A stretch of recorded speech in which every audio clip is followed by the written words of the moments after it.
تفسیر عزیزی میں ہے، ایک بار ہمارے پیارے آقا مکی مدنی مصطفیٰ صلی اللہ تعالیٰ علیہ وسلم نے پچھلی امتوں کی، ہم سے پہلے جو امتیں آئیں ان کی لمبی لمبی عمروں کے بارے میں جب غور فرمایا، اور اپنی امت کی عمر تھوڑی، نبی پاک کی امت کی عمر اتنی زیادہ نہیں ہے، جب اس عمر کی طرف توجہ فرمائی، صلوات والسلام کا دل شفقت سے بھر آیا۔ آپ یہ سوچ کر غمگین ہو گئے کہ اگر میری امت ساری زندگی خوب خوب نیکیاں بھی کرے پھر بھی پچھلی امتوں کی نیکیوں تک نہیں پہنچ سکے گی، تو قلب مصطفیٰ علیہ الصلوۃ والسلام کو گویا دلاسا دینے کے لیے، راحت پہنچانے کے لیے اللہ رب العالمین نے آپ کی امت کو لیلۃ القدر کا تحفہ عطا فرمایا۔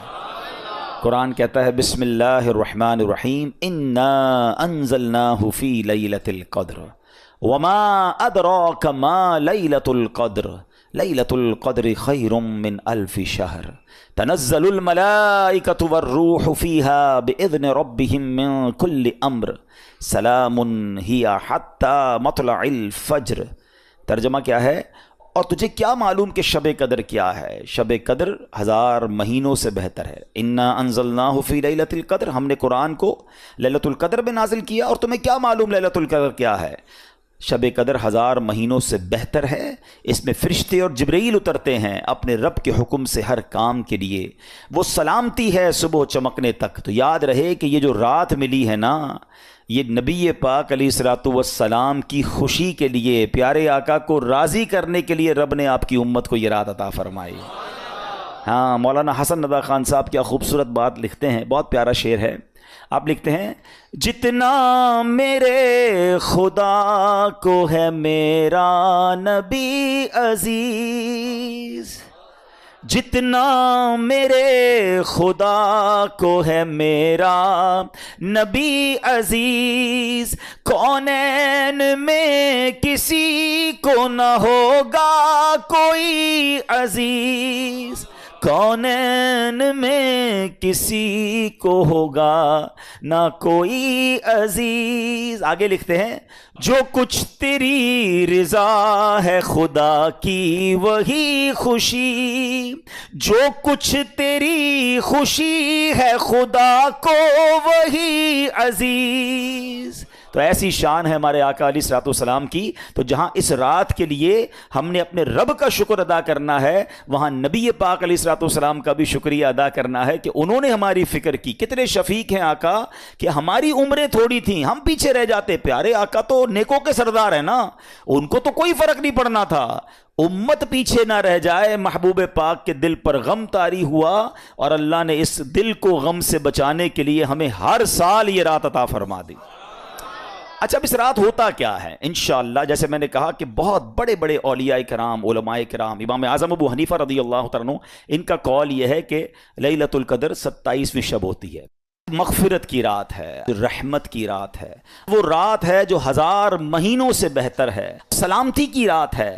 حضرت عبداللہ ابن عباس رضی اللہ تعالیٰ عنہ سے روایت ہے کہ سرکار دو عالم صلی اللہ تعالیٰ علیہ وسلم نے فرمایا جب شب قدر آتی ہے تو اللہ پاک کے حکم سے حضرت جبرائیل علیہ السلام ایک سبز جھنڈا لیے فرشتوں کی بہت بڑی فوج کے ساتھ زمین پر نزول فرماتے ہیں، اس سبز جھنڈے کو کعبہ شریف پر لہرا دیتے ہیں۔ میں رک جاتا ہوں، موضوع کچھ اور ہے، مگر آپ نے دیکھا ہم ہر بیان میں کچھ نہ کچھ عشق رسول کی بات بھی کرتے ہیں، کوئی ایک بات انڈرسٹینڈ بھی کرتے ہیں۔ کون جھنڈا لہرا رہا ہے؟ جبریل امین۔ فرشتے کوئی بھی کام اللہ کی مرضی کے بغیر نہیں کرتے، معصوم ہے نا۔ اور جھنڈا کون سا لہرا رہے ہیں؟ کون سے کلر کا ہے؟ سبحان اللہ۔ اب سمجھداروں کے لیے اشارہ کافی ہے۔ پرچم لگانا، وہ بھی سبز پرچم لگانا اور مبارک ساعتوں میں لگانا، یہ فرشتوں کا طریقہ، یہ اللہ کے حکم سے ہوتا ہے۔ مبارک ہو ان کو جو نبی پاک کی ولادت میں اور آقا کی خوشی میں پرچم لہراتے ہیں۔ ایک اور بات بتا دوں، حدیثوں میں یہ بھی مضمون موجود ہے کہ قیامت کے دن بھی نبی پاک کو پرچم عطا کیا جائے گا، اور وہ پرچم اتنا بڑا ہوگا جو سینکڑوں میل تک، روایتوں میں لکھا کہ گھڑ سوار، ہارس رائڈر، گھوڑا دوڑاتا رہے، جتنا راستہ طے کرے گا اتنا بڑا وہ پرچم ہوگا۔ تو میں کبھی کبھی اس وقت میں سوچنے لگا کہ یہ پرچم کیا کام کرے گا، اتنا بڑا پرچم۔ تو جو حج پہ گئے نا انہیں پتا ہے کہ جب 25-30 لاکھ کا کراؤڈ ہوتا ہے نا، تو اپنا خیمہ ڈھونڈنے کے لیے خیمے کے اوپر بلون لگائے جاتے ہیں، بڑے بڑے غبارے ہوتے ہیں یا پرچم ہوتے ہیں، نشانی ہوتی ہے، ہمیں دور سے پتہ چل جاتا ہے یار ہمارا خیمہ وہاں پر ہے۔ ایسا ہی نا، جب زیادہ کراؤڈ ہو تو لوکیشن پہچاننے کے لیے upon the sky, اونچائی پہ کوئی چیز لگائی جاتی ہے, ٹھیک ہے. اب قیامت میں کراؤڈ کتنا ہوگا؟ ابھی تو 25-30 لاکھ حج میں ہوتے تو لگ پتا جاتا ہے. قیامت میں 800 کروڑ لوگ تو اس وقت دنیا میں ہیں, 8 ارب, یہ بھی سارے ہوں گے. اور حضرت آدم سے لے کر قیامت تک جتنے ہوں گے وہ سب ہوں گے. اب اربوں خربوں لوگ ہوں گے. ہم پیارے آقا کو کیسے تلاش کریں گے کہ کہاں ہے نبی پاک؟ ہم گناہگار تو پتہ نہیں کہاں ہوں گے. پتہ ہے اس پورے سینیریو کو مولانا حسن رضا خان صاحب برادر اعلیٰ حضرت نے ایک شعر میں بڑا خوبصورت بیان کیا ہے. وہ شعر پتہ ہے کیا ہے؟ وہ کہتے ہیں مقام خسرو دین دور کے غلاموں کو، یعنی نبی پاک کا جو مقام ہے، پیارے آقا کا کہاں قیام ہے، نبی پاک کہاں جلوہ فرما ہے، اگر کوئی دور بھی ہے تو اس کو کیسے پتہ چلے گا؟ مقام خسرو دین دور کے غلاموں کو لوائے حمد کا پرچم بتا رہا ہوگا. تو آقا کا پرچم دیکھ کر پرچم والے پہچان جائیں گے، چلو چلو میرے آقا وہاں پر ہیں. ایک روایت کے مطابق ان فرشتوں کی تعداد، آپ کو پتہ ہے کتنے فرشتے آتے ہیں؟ فرمایا ان فرشتوں کی تعداد روئے زمین کی کنکریوں سے بھی زیادہ ہوتی ہے. یعنی پوری دنیا میں جتنے کنکر ہیں نا، انسان تو چھوڑ دیں، ان کنکریوں کی تعداد سے زیادہ فرشتے زمین پر نازل ہوتے ہیں، اور یہ سب سلام و رحمت لے کر نازل ہوتے ہیں. حدیث پاک میں آتا ہے حضرت جبریل علیہ الصلوۃ والسلام کے 100 بازو ہیں، جن میں سے وہ صرف 2 بازو کھولتے ہیں آج کی رات، اور فرمایا 2 بازو مشرق و مغرب میں پھیل جاتے ہیں. پھر حضرت جبریل علیہ الصلوۃ والسلام فرشتوں کو حکم دیتے ہیں کہ جو کوئی مسلمان رات نماز یا ذکر اللہ میں مصروف ہو اس سے سلام اور مصافحہ کریں. ہاں، فرشتے مصافحہ کریں گے مسلمانوں سے جو نماز میں ہوگا، جو عبادت میں ہوگا، اور ان کی دعاؤں پر آمین کہو. فرشتوں کو آرڈر کیا ہے کہ لیلۃ القدر جتنے مسلمان عبادت کر رہے ہیں ان سے سلام مصافحہ کرنا ہے، ان کی دعاؤں پر آمین کہنا ہے. اور فرشتے یہ عمل جاری رکھتے ہیں، اور یہ عمل صبح تک جاری رہتا ہے. سلام ہی حتی مطلع الفجر، یہ صبح صادق تک جاری رہتا ہے. لیلۃ القدر رات سونا نہیں ہے، کچھ اور نہیں، بس دعائیں مانگی جائیں، اللہ سے عرض کرنا ہے، جھولی پھیلانی ہے، مغفرت طلب کرنی ہے. پھر نہیں پتا کہ زندگی میں یہ موقع آئے گا کہ نہیں آئے گا. مانگ لو چشم تر مانگ لو، سبز گنبد کے سائے میں گھر مانگ لو. مانگنے کا مزہ آج کی رات ہے. لیلۃ القدر کی رات تو مانگنے کی رات ہے، گر گڑانے کی رات ہے. علماء پتہ ایک اور بات کہتے ہیں، ہمیں کیسے پتہ چلے کہ فرشتوں نے ہم سے سلام کیا ہے، فرشتوں نے ہم سے مصافحہ کیا ہے؟ کہا اگر لیلۃ القدر کی رات تمہیں ایک کپی سی محسوس ہو، تمہاری آنکھوں سے آنسو بہنے نکلیں، تم پر رکت طاری ہو جائے، تو سمجھ لو فرشتے تمہیں ٹچ کر کے گئے ہیں، فرشتے تم سے ہاتھ ملا کر گئے ہیں. رونا ہے، گر گڑانا ہے، مانگنا ہے.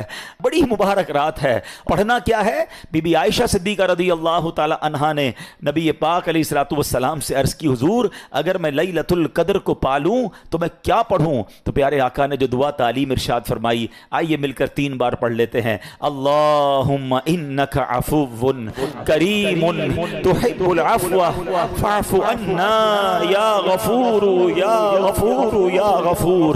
اللہم انک عفو کریم تحب العفو فاعف عنا یا غفور یا غفور یا غفور. اللہم انک عفو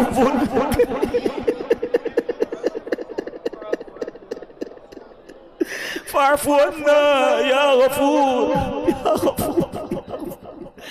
کتنی پیاری دعا ہمارے آقا ہمیں سکھا گئے کہ اللہ سے کیا کہنا ہے. اللہم انک عفو، اللہ تو معاف کرنے والا ہے، تحب العفو، معافی کو پسند کرتا ہے.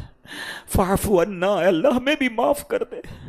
بہت امید ہے، بہت امید ہے، وہ بڑا کریم ہے، اس کی رحمت یہی تو چاہتی ہے ہم بخشے جائیں.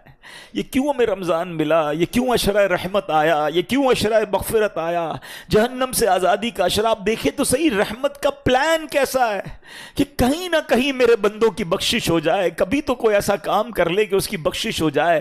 پھر لیلۃ القدر بھی عطا فرما دی اس مہینے میں. روایتوں میں آتا ہے رمضان کی ہر افطار کے وقت 10 لاکھ 1 ملین گناہگار جہنم سے آزاد کیے جاتے.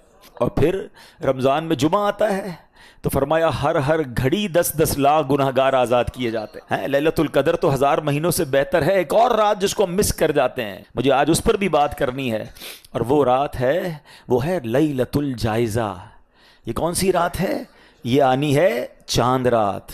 ہاں, اس کو مس کر جاتے ہیں ہم. یہ بڑی کمال کی رات ہے. جائزہ کس کو کہتے ہیں؟ عربی میں جائزہ کہتے ہیں انعام کی رات ہے یہ رات ہے. اللہ کریم فرشتوں سے فرماتا ہے, فرشتوں بتاؤ اس مزدور کے بارے میں کیا کہتے ہو جس نے مزدوری پوری کی. فرشتے کہتے ہیں یا اللہ مزدور کو مزدوری تو پوری ملنی چاہیے. اللہ فرماتا ہے میرے فرشتوں گواہ ہو جاؤ, میں نے ان سب کی مغفرت فرما دی. یعنی لیلۃ الجائزہ میں حدیثوں میں مضمون ملتا ہے کہ پورے مہینے میں جتنے بخشے جاتے ہیں نا, اس پورے مہینے کی کاؤنٹنگ کے مطابق صرف اس ایک رات میں بخشش ہوتی ہے. مگر بدقسمتی سے ہوتا یہ ہے کہ چاند دکھتے ہی لوگ مسجدوں سے غائب ہو جاتے ہیں. پتہ نہیں کیا ہو جاتا ہے. اس بار ایسا نہیں کرنا, خدا کے واسطے ایسا مت کرنا. یہ انعام کی رات ضائع مت کرنا. مغرب کے بعد چاند دکھ جائے تو عشاء پڑھنے بھی لوگ نہیں آتے. ہم زبان سے تو نہیں کہتے, مگر ہم پریکٹیکلی میسج پتہ ہے کیا دیتے ہیں کہ اے شیطان جب تک تو بند تھا نا تب تک ہم رحمان کے بندے تھے, جب تک ہم اللہ کی مان رہے تھے. جیسے ہی تو آزاد ہوا اب ہم نے اللہ سے تعلق چھوڑا, اب ہم تیرا ویلکم کریں گے, اب تیری باتیں مانیں گے. ہم کیا کرتے ہیں؟ ہم کیوں رب کو ناراض کر بیٹھتے ہیں؟ ارے اللہ نے اتنا دیا, اتنی رحمتیں, اتنی برکتیں, اتنی اسپرچویلٹی, اتنی روحانیت ملی آپ کو, کیا 2-4 دن بھی ختم کر دو گے؟ ایسا مت کرنا. بہت رمضان ہم نے ایسا کیا ہے. اس بار آ گئے ہو نا رحمت کے گھر میں, اس بار آ گئے ہو نا اللہ کی بارگاہ میں, اب جڑ جاؤ, اب واپس مت جانا. خود بتاؤ کتنا لطف ہے. اس طرح کا لطف کہیں اور دنیا میں ملتا ہے کہ کریم پتہ ہے کدھر بیٹھے ہیں اس وقت؟ میں اور آپ کریم کے گھر میں بیٹھے, رحمان کے گھر میں بیٹھے ہیں, اور انشاءاللہ وہ کریم ہمیں اسی طرح اپنی بارگاہ میں جنت میں بیٹھنا بھی نصیب فرمائے گا. یہ ہم ہیں جو اسے چھوڑ کر چلے جاتے ہیں, اس کی رحمت تو بلاتی ہے. ہم ہیں جو بھاگ جاتے ہیں, ہم ہیں جو دور ہو جاتے ہیں. ارے ایسا سکون کہاں ہے دنیا میں؟ مجھے بتاؤ نا. میں جانتا ہوں آپ میں سے بہت سارے وہ لوگ ہیں جو 5 اسٹار ہوٹلز میں, 7 اسٹار ہوٹلز میں, بزنس کلاس میں, پتہ نہیں کیا کیا ٹریول آپ نے کیا ہوگا. اپنے دل سے پوچھ کر بتاؤ اس وقت جو آپ کے دل پر سکون طاری ہے دنیا میں کہیں اور؟ ہاں, مکے مدینے میں آتا ہے, نماز میں آتا ہے, عبادت میں آتا ہے, اللہ کے گھر میں یہ سکون آتا ہے. پھر ہم کیوں چلے جاتے ہیں؟ پلیز اس مبارک رات اللہ سے کچھ وعدے کر کے جانا ہے. اس مبارک رات ہمیں رب سے پکی دوستی کر کے جانا ہے. وہ پتہ ہے کتنی رحمت والا ہے اور اس کی رحمت کتنی بڑی ہے. آئیے میں آپ کو ایک واقعہ سناتا ہوں. آپ کو پتہ ہوگا کہ حضرت حمزہ نبی پاک علیہ الصلوۃ والسلام کے چچا ہیں سید الشہداء, اور یہ اتنے عزیز چچا ہیں. اگر حضرت حمزہ رضی اللہ تعالیٰ عنہ سے نبی پاک کا جو لیول آف لو اور رسپیکٹ اور کنیکشن تھا نا وہ کچھ اور تھا. اب ہم عمر بھی تھے, نبی پاک کی عمر اور آپ کی عمر میں اتنا فرق بھی نہیں تھا. اچھا, آپ کو شہید کیا گیا اور وہ شہید بھی بڑی بے دردی سے کی, اور آپ کا کلیجہ چبایا گیا, اور کا طویل داستان ہے. مگر آپ کو ٹارگٹ کر کے جو شہید کرنے والا تھا نا وہ کون تھا پتہ ہے؟ اس کا نام تھا وحشی. ٹھیک ہے, اب نبی پاک علیہ الصلوۃ والسلام کا دل دیکھیں, پیارے آقا کی براڈ مینٹالٹی دیکھیں, اور اللہ کی رحمت دیکھیں. نبی پاک علیہ الصلوۃ والسلام نے وحشی کے پاس ایک قاصد بھیجا. اس واقعے کے کچھ عرصے کے بعد ایک میسنجر بھیجا اور کہا کہ جاؤ وحشی کو اسلام کی دعوت دو. دشمن, چچا کو قتل کرنے والا, مگر دل دیکھیں کہ یہ بھی کسی طرح اسلام میں آ جائے. اب ذرا نیگوشیشن دیکھیے گا. ہونا کیا چاہیے؟ لاجک یہ کہتی ہے کہ بندہ کہے یار مجھ جیسے گناہگار کو اتنی بڑی آفر, چلو یار اسلام قبول کر لیتا ہوں. مگر وحشی نے عجیب سا جواب دیا. وہ کہتے ہیں کہ آپ یہ کہتے ہیں, اپنے نبی کو کہو کہ آپ تو یہ کہتے ہیں کہ جس نے کسی جان کو قتل کیا, اللہ کا شریک ٹھہرایا, زنا کیا, تو قیامت کے دن اس کے لیے تو عذاب دگنا کر دیا جائے گا اور وہ ہمیشہ اس میں رہے گا. میں نے تو یہ سارے کام کیے ہیں, تو کیا میرے لیے کوئی رخصت ہے؟ مطلب یہ ساری لسٹ تو میں نے کر کے بیٹھا ہوا ہوں. اسلام کی دعوت جاری ہے اور وہ اپنی طرف سے ایک ڈیمانڈ کریٹ کر رہا ہے. تو نبی پاک علیہ الصلوۃ والسلام نے جب یہ پیغام سنا نا تو اللہ کریم کی طرف سے قرآن کی یہ آیت نازل ہوتی ہے. دیکھو میرا رب کیسا رحیم ہے. ارشاد ہوتا ہے الا من تاب وآمن وعمل صالحا. ترجمہ کیا ہے؟ مگر جو توبہ کرے اور ایمان لائے اور اچھا کام کرے. یعنی اللہ بخش دیتا ہے اسے جو توبہ کر لے, ایمان لے آئے اور اچھے کام کرے. تو جب یہ دوبارہ آیت بھیجی گئی کہ دیکھو اللہ نے آیت نازل کر دی ہے, اگین قاصد جاتا ہے کس کے پاس؟ وحشی کے پاس, کہ اللہ کی طرف سے یہ میسج آ گیا ہے. تو وحشی کہتا ہے یہ شرط تو بڑی سخت ہے، ممکن ہے میں اس پہ عمل نہ کر سکوں، ٹھیک ہے ایمان لے آؤں گا، مگر بعد میں اچھے کام نہ کر سکوں تو پھر میرے لیے کیا حکم ہوگا؟ اس کے علاوہ کوئی رخصت ہے، کوئی اور میرے لیے فلیکسیبلٹی ہے؟ اللہ اکبر. آپ دوبارہ اگر شاید سینیریو میں جو سمجھانا چاہ رہا ہوں کہ نیگوشیشن کس سے ہو رہی ہے؟ جس نے پہلے ہی بہت زیادہ ہرٹ کیا ہوا ہے، جس نے پہلے ہی ان کو معاف کر دینا ہی بڑی بات تھی، مگر نیگوشیشن ہو رہی ہے. وہ کہتے ہیں اور کوئی رخصت ہے؟ میں کیسے اچھے کام کروں؟ ضروری تو نہیں اچھے کام کروں، نہیں بخشا گیا پھر مارا جاؤں گا. تو اب جب نبی پاک علیہ الصلوۃ والسلام کے پاس یہ میسج پہنچتا ہے تو قرآن کی ایک اور آیت نازل ہوتی ہے، بے شک اللہ اسے نہیں بخشتا جس نے اس کے ساتھ کفر کیا، اور کفر سے نیچے جو کچھ ہے اللہ جسے چاہے معاف کر دیتا ہے. یعنی کفر نہ ہو، شرک نہ ہو، اللہ جسے چاہے معاف کر دیتا ہے. اگین یہ آیت وحشی کے پاس بھیجی گئی، دیکھو ایک اور پیغام آ گیا، ایک اور میسج، ایک اور فلیکسیبلٹی. ہائے ہائے ہائے. پتہ کیا کہتا ہے؟ کہتا ہے اس میں بھی تو ایک آپشن ہے نا، اللہ جسے چاہے بخش دے، کیا پتہ میری مغفرت نہ ہو، کوئی اور رخصت ہے تو بتائیں. سوچ رہے ہیں ہم بات؟ اب انڈرسٹینڈ کر رہے ہیں کیا نیگوشیشن کا لیول ہے؟ کوئی اور بات ہے تو بتائیں. اس پہ بھی تو رب نے یہی فرمایا نا، اللہ جسے چاہے بخش دے. ہو سکتا ہے میری بخشش نہ ہو، میں نہ بخشا جاؤں، پھر کیا ہوگا؟ اللہ اکبر. ابھی بھی مجھے شبہ ہے جب یہ میسج گیا نا تو اب قرآن کی ایک اور آیت نازل ہوتی ہے. ہائے ہائے ہائے، میں رب کی عطا پر قربان جاؤں، رب کی رحمت پر قربان جاؤں. ارشاد ہوتا ہے، اب اس کا ترجمہ سنو اور ایمان تازہ کر لو. فرمایا تم فرماؤ اے میرے وہ بندوں جنہوں نے اپنی جانوں پر زیادتی کی، اللہ کی رحمت سے نا امید نہ ہو، بے شک اللہ سب گناہ بخش دیتا ہے، بے شک وہی بخشنے والا مہربان ہے. وحشی کہتے ہاں اب مجھے اطمینان ہو گیا، اب مجھے ریلیکس ہو گیا. اللہ اکبر. وہ کلمہ پڑھ کر مسلمان ہو گئے. اے میرے پیارے اسلامی بھائیوں، اب ذرا سوچئے، آپ کو پتہ ہے حضرت وحشی کو اب رتبہ کیا مل گیا؟ ایمان لائے نا. کس کی بارگاہ میں آ کر؟ نبی پاک کی بارگاہ میں آ کر اللہ کے نبی کو ایمان کی حالت میں دیکھا. صرف اسلام نہیں ملا، صرف مغفرت کی گارنٹی نہیں ملی، بلکہ حضرت وحشی کو صحابی ہونے کا درجہ بھی مل گیا. اب ہم ان کے نام کے ساتھ حضرت وحشی رضی اللہ تعالیٰ لکھیں، کیونکہ وہ اسلام لے آئے اور اسلام لانے کے بعد پچھلے سارے گناہ معاف ہو جاتے ہیں. اللہ اکبر. مگر ایک اور کمال پتہ ہے کیا ہوا؟ جب یہ سب کچھ ہو گیا نا تو اب ایک صحابی رسول نے عرض کی، حضور یہ حکم صرف وحشی کے لیے ہے؟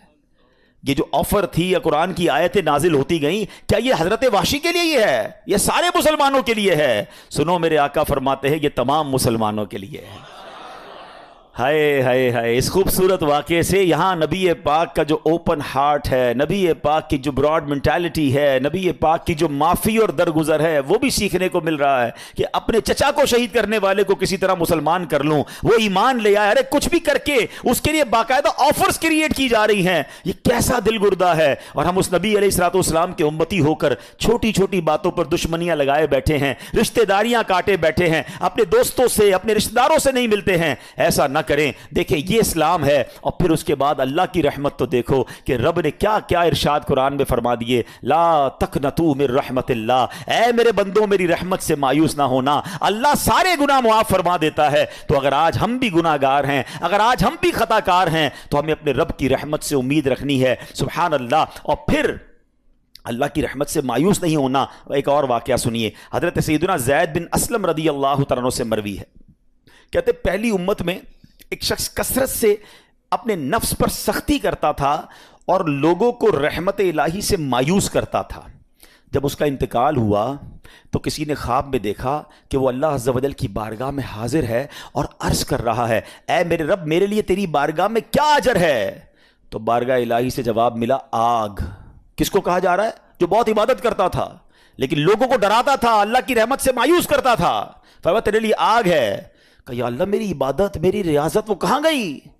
تو فرمایا تو دنیا میں لوگوں کو میری رحمت سے مایوس کرتا تھا، آج میں تجھے اپنی رحمت سے مایوس کر دوں گا.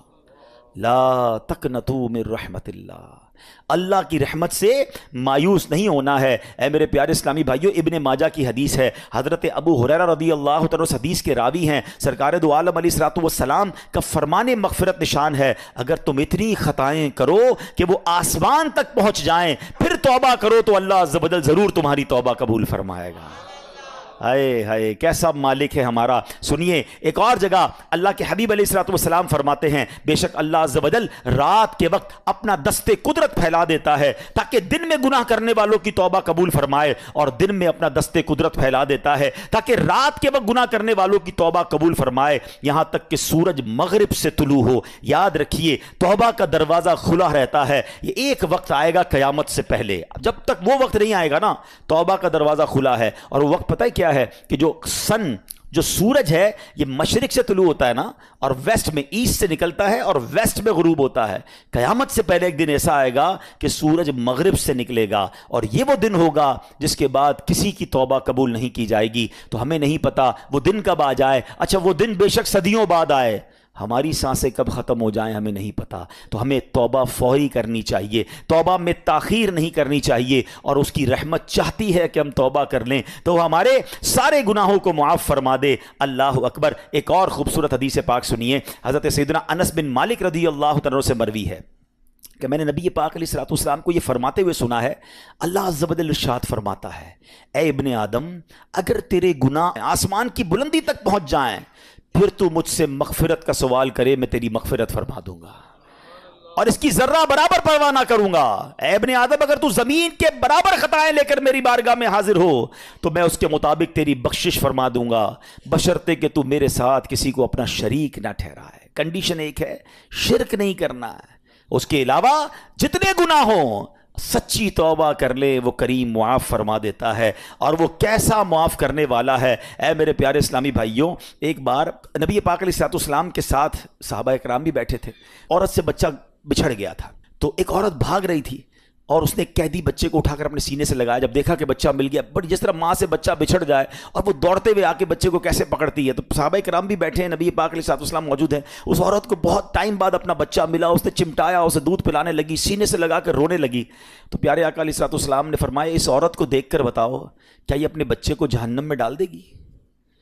تو عرض کی کہ حضور اللہ کی قسم کبھی نہیں ڈالے گی, یہ تو اس کو خراش بھی نہیں آنے دے گی. میں خلاصہ عرض کر رہا ہوں. تو پیارے آقا علیہ الصلوۃ والسلام نے فرمایا اللہ عز و جل اپنے بندوں پر اس سے کہیں زیادہ رحم و کرم فرماتا ہے جتنی یہ عورت اس بچے پر مہربان ہے. آئے ہائے. ایک روایت میں آتا ہے اللہ کی 100 رحمتیں ہیں, اللہ نے اس دنیا میں ایک رحمت ہی نازل فرمائی ہے. اچھا اس رحمت کا صلہ پتہ ہے کیا ہے؟ یہ ماں جو ہم سے پیار کرتی ہے, جو والد ہمارا خیال رکھتا ہے, جانور اپنے بچوں کا خیال رکھتے ہیں, لوگ ایک دوسرے پر جو رحم کرتے ہیں, سب کچھ اس ایک رحمت کی برکت سے ہے. یہ ماں کا جو پیار ہے نا, ہر ماں اپنے بچے سے جو پیار کرتی جان دینے کے لیے تیار ہو جاتی ہے. جانور بھی اپنے بچوں سے پیار کرتے ہیں.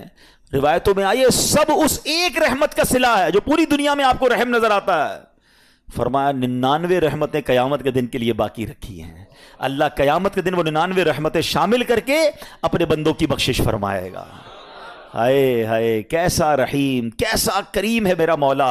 اے میرے پیارے اسلامی بھائیوں, حضرت سیدنا جابر بن عبداللہ سے مروی ہے کہ نبی پاک علیہ الصلوۃ والسلام کا فرمان میری شفاعت میری امت کے کبیرہ گناہ والوں کے لیے ہے. اور اسی طرح ایک اور صحابی کے بارے میں آتا ہے کہ ایک اعرابی نے عرض کی, اب دیکھیں اللہ پر بھروسہ کیسا, کہتے حضور کیا قیامت کے دن گناہ گاروں کا حساب رب خود لے گا, اللہ حساب لے گا؟ تو نبی پاک علیہ الصلوۃ والسلام نے کہا ہاں وہ خود لے گا. تو عربی مسکرانے لگ گیا, ریلیکس تھا, عربی گاؤں سے آیا ہوا تھا, صحابہ دیکھ رہے ہیں. تو نبی پاک علیہ الصلوۃ والسلام نے اس سے مسکرانے کی وجہ پوچھی کہ جواب تو بڑا سیویئر تھا کہ کون حساب لے گا, اللہ لے گا. میں نے کہا اللہ لے گا, تو مسکرا رہے ہو؟ تو کہتا ہے جب کریم کسی پر قدرت پاتا ہے نا تو معاف کر دیتا ہے, جب حساب لیتا ہے تو درگزر فرماتا ہے. آئے ہائے. نبی پاک نے فرمایا یہ عربی سچ کہہ رہا ہے, جان لو اللہ سے بڑا کریم کوئی نہیں, وہ سب کریموں سے بڑھ کر کریم ہے. کریم قابو پا لے نا تو پھر معاف ہی کر دیتا ہے. اس کو پتا ہے بندہ پھنس گیا ہے, اس کی پکڑ ہو گئی ہے, وہ معاف کر دیتا ہے. اور اللہ تو سب سے بڑا کریم ہے, سب سے بڑا معاف کرنے والا ہے. ایک کمال کا میں آپ کو واقعہ سناتا ہوں. حضرت موسیٰ علیہ نبینا علیہ الصلوۃ والسلام کے دور کا واقعہ ہے.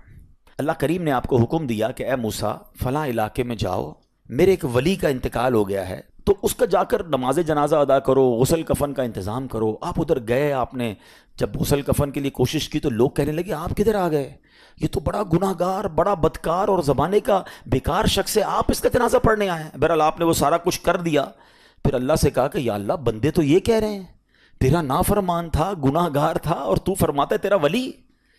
اللہ نے فرمایا موسیٰ بات یہ بندے سب بات تو صحیح کر رہے ہیں، یہ جو کہہ رہے ہیں نا یہ سب ٹھیک کہہ رہے ہیں، مگر بات یہ ہے کہ اس بندے نے مرنے سے پہلے جب اس کی وفات کا وقت قریب آیا نا تو 5 کلمات کے ذریعے اس نے مجھے پکارا، اے موسیٰ میں نے ان 5 کلموں کی وجہ سے اس کی مغفرت فرما دی۔ حضرت موسیٰ نے کہا یا اللہ مجھے 5 سینٹنس بتا دے، مجھے وہ 5 کلمات بتا دے کہ صدیاں گناہ کر کے اتنے بڑے گناہ گار کو صرف 5 کلموں کے لیے بخش دیا تو نے۔ اب ذرا ان 5 سینٹنس کی خوبصورتی، ڈیپتھ اور اللہ سے کنیکٹیوٹی سمجھیے گا۔ کاش یہ بات سمجھ آ جائے کہ توبہ کہتے کس کو ہیں، اللہ سے کنیکٹیوٹی کسے کہتے ہیں۔ ہم کانوں کو ہاتھ لگانا یا اللہ میری توبہ، ہمارے تو سٹائل ہی دوسرے ہیں نا۔ توبہ کسی اور شے کا نام ہے، توبہ کے لیے کوئی بہت بڑا اہتمام کرنے کی ضرورت نہیں ہے، بس دل سے ایک بار پکارنے کی ضرورت ہے، سچی پکار ہو جائے، ایک بار سچی کنیکٹیوٹی ہو جائے، وہ کریم پچھلے سارے گناہ معاف فرما دیتا ہے۔ اس پتہ ہے گناہ گار نے وہ 5 جملے کیا کہے؟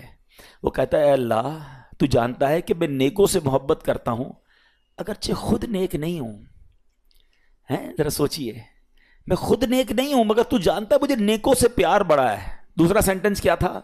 یا اللہ تو جانتا ہے میں گناہ گاروں سے بغض رکھتا ہوں، فاسقوں سے بغض رکھتا ہوں حالانکہ میں خود گناہ گار ہوں۔ سمجھ رہے بات کو؟ اپنے گناہوں کا اعتراف، اقبال جرم ہے۔ بندے کو کہو تو گناہ گار، بولتا ہے میں کدھر گناہ گار بھائی، مجھ سے بڑا تو نیکی کوئی، ہم تو پہلے یہی ماننے کے لیے تیار نہیں کہ میرے گناہ کتنے ہیں۔ اللہ کی بات دنیا سے چھپا لو، اللہ سے چھپتا نہیں کچھ، ادھر اقبال کریں، ادھر مانیں، ایکسیپٹ کریں۔ ہاں دنیا کی عدالت میں اگر ہم کہیں جا کے اپنا جرم ایکسیپٹ کر لیں سزا سنائی جاتی ہے، سبحان اللہ، میرے رب کی رحمت کے انداز ہی نرالے ہیں، اس کی عدالت کے دستور نرالے ہیں۔ کوئی سچے دل سے جا کے مان لینا یا اللہ میں سب سے بڑا گناہ گار، اس کی رحمت اس کی بخشش فرما دیتی ہے۔ اس نے کہا کیا کہا؟ یا اللہ ہوں بڑا گناہ گار، میں گناہ گاروں سے نفرت رکھتا ہوں مگر مولا خود بھی گناہ گار ہوں۔ تیسرا جملہ کیا تھا؟ یا رب اگر مجھے معلوم ہو جائے نا کہ میرے جنت میں داخل ہونے سے تیری ملکیت میں کوئی کمی آ جائے گی تو پھر میں تیری جنت کا کبھی تجھ سے سوال نہیں کروں گا، کیونکہ مجھے پتا ہے تیری جنت بہت بڑی ہے، مجھے داخل کر کے تیرا کچھ بھی نہیں جانا، تیرا کچھ نہیں جانا، میرا بیڑا پار ہو جانا ہے تو پھر میں تجھ سے کیوں نہ مانگوں، مجھے بخشنے میں تیرا کیا جائے گا، تو کریم، تیری جنت بہت بڑی، تیری رحمت بہت بڑی، تو یا اللہ مجھے اگر یہ معلوم ہو جائے کہ مجھے جنت میں داخل کرنے سے تیری ملکیت تھوڑی ہو جائے گی پھر میں جنت نہیں مانگوں گا۔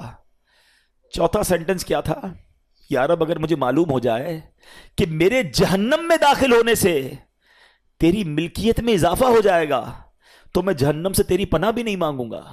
اگر جہنم میں ڈالنے سے تیری ملکیت میں، تیرے ملک میں اضافہ ہو رہا ہے تو پھر مجھے ڈال دے جہنم میں راضی ہوں، مگر مجھے پتا ہے کہ مجھے جہنم میں ڈالنے سے تیری ملکیت میں کوئی اضافہ نہیں ہوگا، تو ویسے ہی مالک ہے، تو ویسے ہی خالق ہے، سب کچھ تیرا ہے۔ اور آخری جملہ سنیے، وہ کیا کہتا ہے؟ یا رب اگر تو مجھ پر رحم نہیں کرے گا تو پھر کون کرے گا؟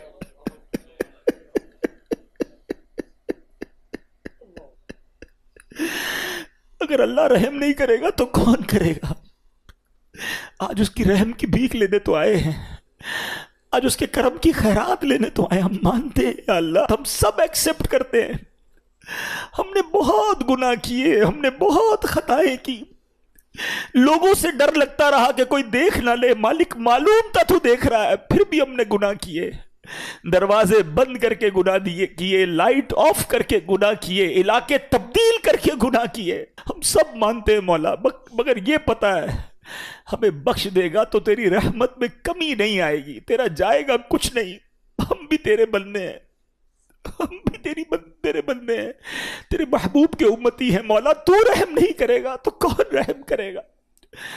آج اسی توجہ کے ساتھ اپنے اعمال پر نظر کرنی ہے میرے پیارے اسلامی بھائی۔ ایسے کریم سے کوئی دور نہیں ہوتا ہے، ایسے کریم سے کوئی نافرمانی نہیں کرتا ہے، وہ کیسے بخشتا ہے، وہ کیسے معاف کرتا ہے۔ میں نے کہا نا ایک لمحے کی کنیکٹیوٹی چاہیے،